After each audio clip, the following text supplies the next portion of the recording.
தமிழ்நாட்டு அரசியல்ல ஒரு புதிய என்ட்ரி. நடிகர் விஜய் இப்போ அரசியல் தலைவரா தன்னோட முதல் பெரிய பேச்சு கொடுத்திருக்காரு. அந்த ஸ்பீச்ல அவர் சொன்ன முக்கியமான விஷயங்கள் என்னென்ன வாக்குறுதிகளை அடுக்கினாரு, வாங்க அத பத்தி நாம இப்ப பார்க்கலாம். அவர் தன்னோட பேச்ச நேரா வாக்குறுதிகள்ல இருந்து ஆரம்பிக்கல, அதுக்கு பதிலா ஒரு சின்ன குட்டி கதையோட தான் ஆரம்பிச்சாரு. அந்த கதையோட மையக்கருவே இந்த வரியில தான் இருக்கு. அது ஒரு கோயில் யானைய பத்தின கதை. கதை என்னன்னா, ஒரு கோயில்ல ரொம்பவே புத்திசாலியான ஒரு யானை இருந்துதான்.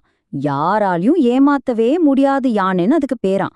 ஆனா ஒரு தந்திரக்காரன் தேங்காய்க்குள்ள சுண்ணாம்ப வச்சு அச்சசலா நிஜ தேங்காய் மாதிரியே செஞ்சு அந்த யானையை ஏமாத்திடுறான்.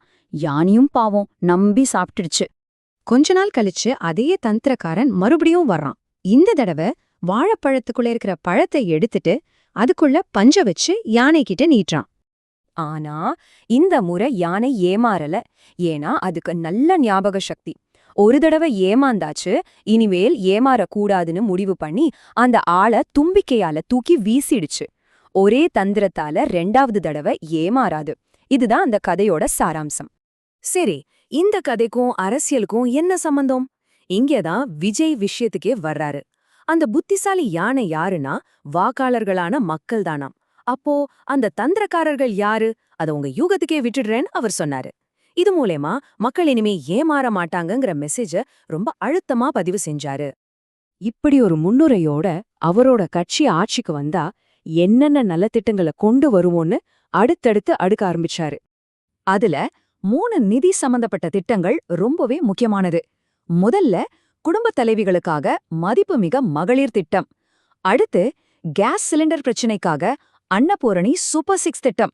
அப்புறம் பெண்களோட பொருளாதார முன்னேற்றத்துக்காக சிங்க பெண்கள் மேம்பாட்டு திட்டம். இந்த எல்லா வாக்குறுதிகள்லயும் எல்லாரோட கவனத்தையும் ஈர்த்த ஒரு நம்பர்னா அது இதுதான், 2500 ரூபாய்.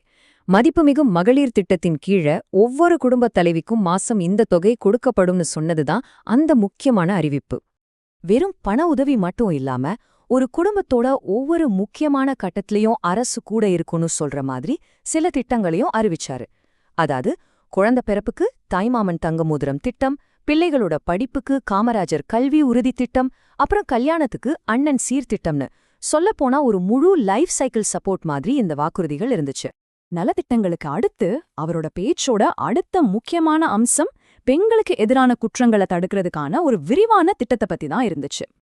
இந்த ஜீரோ டாலரன்ஸ் திட்டம்னு அவரு சொன்னதுல 5 முக்கிய அம்சங்கள் இருந்துச்சு. 1. மஃப்டில கண்காணிக்க ராணி வேலுநாச்சியார் படை. 2. சீக்கிரமா நீதி கிடைக்க அஞ்சலை அம்மாள் ஸ்பெஷல் கோர்ட்ஸ். 3. பஸ் ட்ரெயின்ல போகும்போது பாதுகாப்புக்கு ஸ்மார்ட் பேனிக் பட்டன். 4. இருட்டான இடங்களே இருக்கக்கூடாதுன்னு ஜீரோ டாக் ஸ்பாட்ஸ் பாலிசி. 5வது 24 மணி நேரமும் சிசிடிவி மூலமா கண்காணிக்க கமாண்ட் சென்டர்ஸ். இவ்ளோ பெரிய வாக்குறுதிகள் எல்லாம் கேட்ட உடனே சுவாபாவிகமாகவே எல்லாருக்கும் ஒரு கேள்வி வரும். அது என்னன்னா, இத்தனை திட்டத்துக்கும் பணம் எங்கிருந்து வரும்? அந்த கேள்விக்கு அவர் என்ன பதில் சொன்னாருன்னு பாப்போம். அவரோட பொருளாதார விளக்கத்தோட மையமா அவர் ஸ்டாலின் சார் டாக்ஸ் அப்படின்னு ஒரு வார்த்தைய பயன்படுத்தினாரு. இது ஒரு நேரடியான குற்றச்சாட்டு. அதாவது மாநில பட்ஜெட்ல ஒதுக்கப்படுற பணத்துல 30% மக்களுக்கு போய் சேர்றதுக்கு முன்னாடியே முறைகேடு செய்யப்படுதுன்னு அவர் குறிப்பிட்டாரு.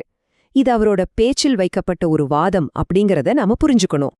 இந்த படம் அவரோட குற்றச்சாட்டை இன்னும் சிம்பிளா விளக்குது. அவரோட வாதம் என்னன்னா, இந்த 30% முறைகேட்ட தடுத்து நிறுத்தினாலே அதுல கிடைக்கிற பெரிய தொகையை வச்சு முன்னாடி சொன்ன எல்லா நலத்திட்டங்களையும் செஞ்சிடலாம்ங்கிறது தான். இதுதான் அவரோட பொருளாதார திட்டத்தோட அடித்தளமா இருந்துச்சு.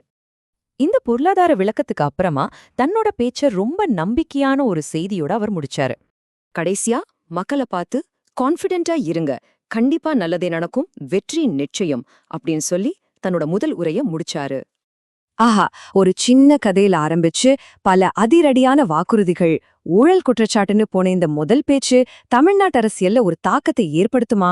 இந்த புதிய குரலுக்கு மக்கள் என்ன பதில் சொல்லப் போறாங்க? பொறுத்திருந்துதான் பார்க்கணும்.